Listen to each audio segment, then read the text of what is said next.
Ciao, good morning people. Good morning. We're so excited because today we're going to the Colosseum. Woo! And check out my awesome Rome outfit. I'm a Roman. Anyways, today we're at the Blue Hostel in Rome and we're really happy to be here. Had a really good night's sleep. We had a really good night's sleep and let's check it out. Where are you going? It's in the next floor.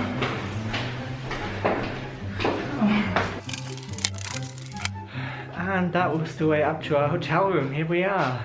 So this is the Blue Hostel that we're staying in, and these are basically hotel rooms at hostel prices.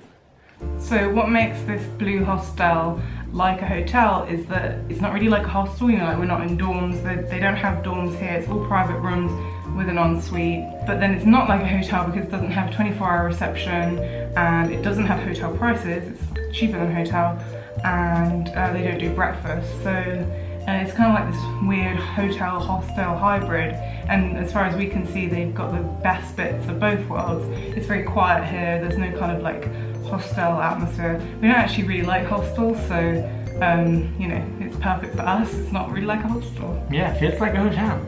So it's a great location. It's only a 10-minute walk from the Colosseum. It's also only 10 minutes away from Termini, which is the main station in Rome. You can get trains to anywhere in Italy from here, and you know, you can go to the airport and fly anywhere in the world. So it's really central Rome, but very quiet. I can't get over how quiet it is. It's really quiet in here. It's amazing. This is the hallway. And here's a nice map that shows us everything. Show us where we are. We are right there. And we're gonna go.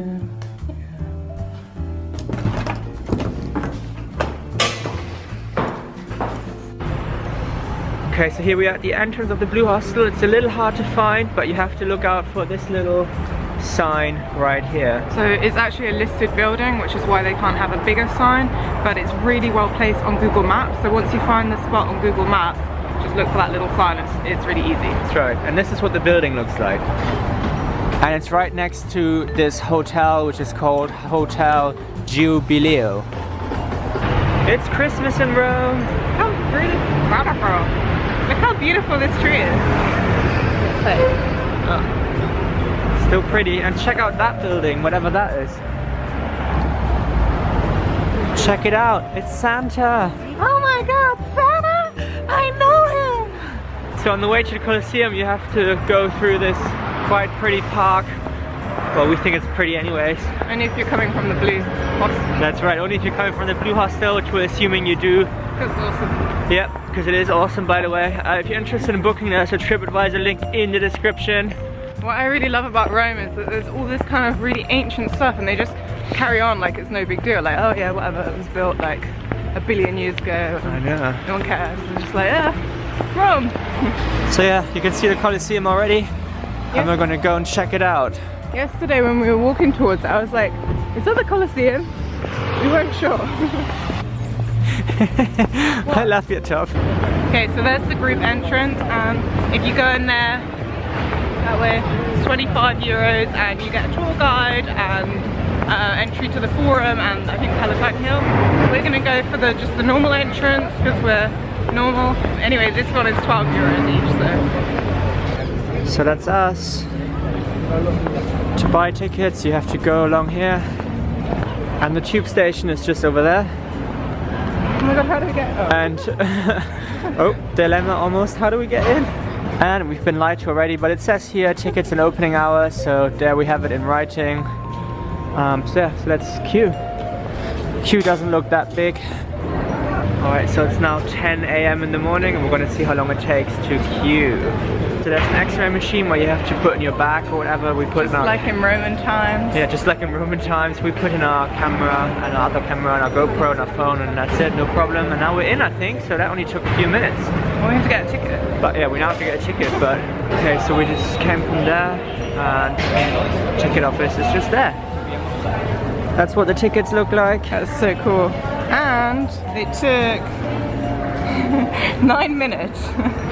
And it is valid for the Forum and the Palatine Hill thing. And mine was cheaper because I'm under 25. Actually, I'm 25, so I guess it includes being 25. We made it, guys, we're in. That was so great. That was really great. So just quickly to recap what we were saying, don't go in the group entrance, go in the normal entrance, and it is valid for the 3 different things. The guy outside lied. We don't get a tour, but you know, we looked up some stuff this morning, so we're gonna make our own tour. And if you're 25 or under, then it's $7.50. If you're over 25, it's 12 euros. So.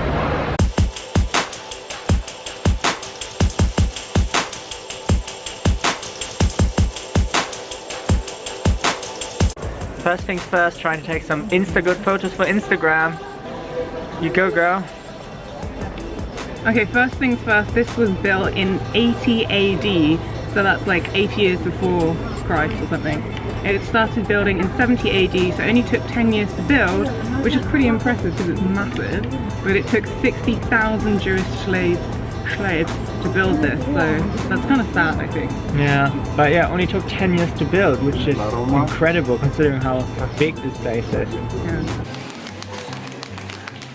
Okay, so we're now stood in the kind of archway that you can see when you're outside, you know, that infamous. And back in the day, these would have 16-foot statues in them of gods and heroes, and I don't know about you, but can you just imagine like turning up here as a slave and seeing a massive 16-foot statue? I don't know, you might have never seen something like that before and you'd be like, what is this? Okay, so this is the floor you can see behind us, and half of it's kind of been rebuilt, or not even half, a little bit. Part of it, yeah. Part of it's been rebuilt. And this back in the day, this was like wood, and they'd have sawdust on top to like soak up the blood.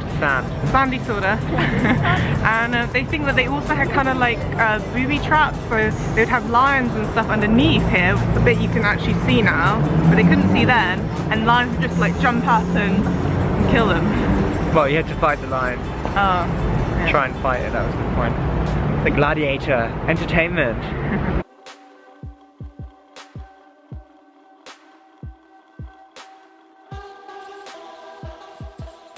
Alright, so this Colosseum was open for 4 centuries, which meant over 1 million deaths of people. How many animals?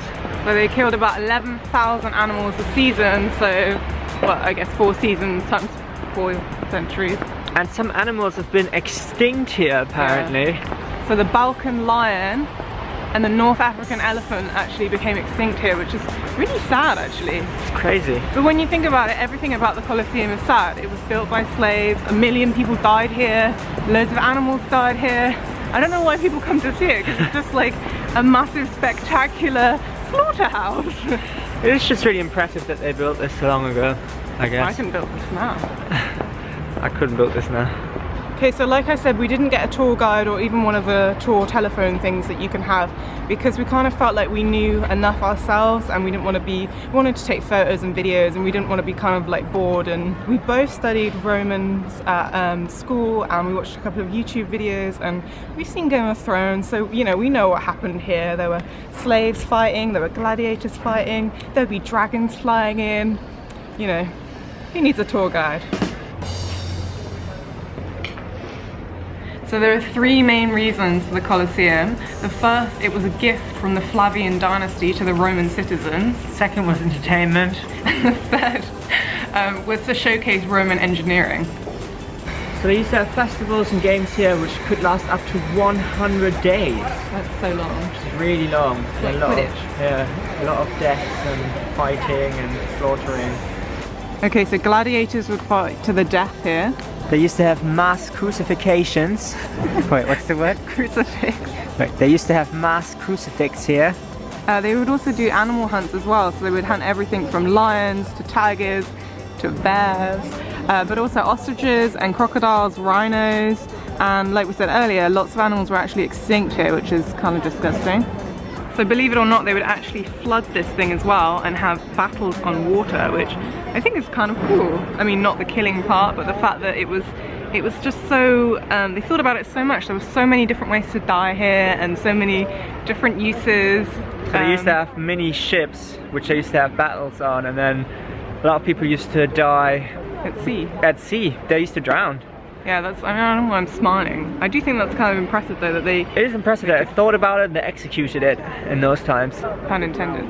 So this Colosseum could hold up to 50,000 spectators. It's a lot. So on the internet it said it was 2,000 feet around. I'm guessing that means the circumference, but it maybe the area, it wasn't really very clear. It's also 160 foot tall, which is impressive. And at the time it was the biggest building ever built. So here you can see where the little underground tunnels were. So this was all the basement. You wouldn't be able to see any of this because it would be all covered by a floor. And they used to hide tigers here and lions and slaves, and it would all be completely dark apart from a few candles. And they think that they made kind of like traps so that the lions would pop out halfway through and attack people, like in that film Gladiator, if you've seen it, which I actually haven't. The life of a travel vlogger slash blogger. Always are. Well, that's on Snapchat. So this is what the Colosseum kind of looks like now, with that kind of dimpy bit, that bit that everybody, the dip. But before it was all kind of one, as you can see from this amazing diagram.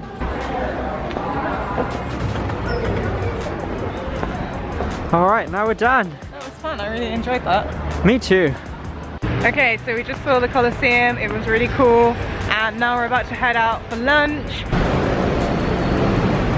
Ciao Bella. Yeah, I love this car. Alright, it's lunchtime. We found a good place and we're gonna see what it's like. Okay. Yay! Lunch is served. But before we eat, we'll take a lot of pictures. Alright. That was pretty good. Nice. What's the name of this place? Alright, that's pretty good. We're not affiliated with this place or whatever. It was not bad. It was not bad, yeah. Alright. So yeah. Now we're off to a chocolate place. Here we are at Grezzo, and it says bio, vegan and gluten-free, so it's pretty cool. Let's check out the window. So we can get a smoothie or we can get ice cream. Alright, there's our ice cream. We're just waiting for our smoothie. It looks pretty good. Wow, that's actually amazing. So like it says here, it's organic and vegan and gluten-free, dairy-free, soy-free, refined sugar-free, palm oil-free, without any chemicals and processed foods. So basically all the really good stuff. And how does it taste? I can't believe there's no sugar in it. I think there might be sugar, it's just not refined. It's not the bad sugar. It tastes really good. I can't believe there's not dairy in it. It tastes amazing. It's probably the best ice cream I've ever had. Wow. That's why you say that every time you have ice cream. It's better than Ben & Jerry's. Oh, that's good. That's pretty good, right? Alright, we got some shopping. Now we're back at the Blue Hostel. There's the sign again. And now it's time to edit this amazing video. So thank you so much for watching. If you're new to this channel, make sure to subscribe. Drop us a comment below if you ever been to Rome. And we shall see you. Do you like Rome? And we shall see you in the next video. Bye. Ciao. Ciao.